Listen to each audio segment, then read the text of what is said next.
Engagement with financial professionals, believe it or not, was low with African Americans as well as the general population. In fact, only 14% of African Americans say that they have actually actively engaged with a financial professional, as opposed to 26% of the general population. So both low, but even lower on the African American side. And I think that the results of not engaging with a financial professional for the African American community could be even more catastrophic, because there is definitely a knowledge gap there.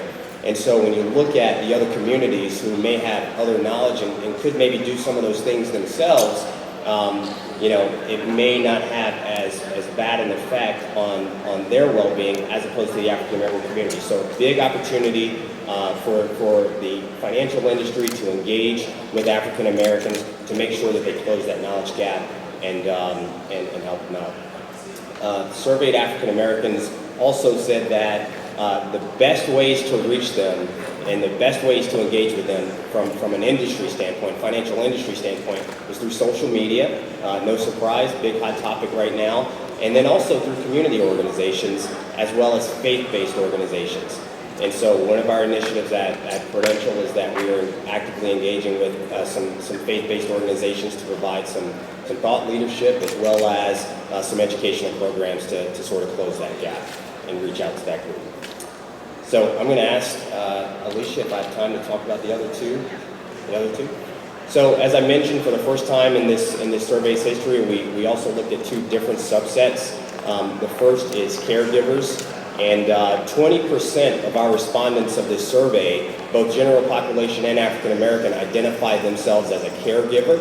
A caregiver is defined as someone who provides care for either a parent or a spouse or even a child, special needs child, taking them to doctor's appointments or providing financial support. And I guess the big key takeaway, there's a lot of takeaways here, and I can elaborate if anyone has any questions, but the big takeaway here is that the big difference between the African American community and the general population in terms of caregivers is that African Americans tend to see their caregiving responsibilities as a long-term situation versus the general population saw it more short-term. So most African Americans surveyed said that they felt that their obligation to be a caregiver would last upwards of 10 years. So big difference in the research. And then the other subset was veterans. And again, the first time we've actually identified veterans in this group.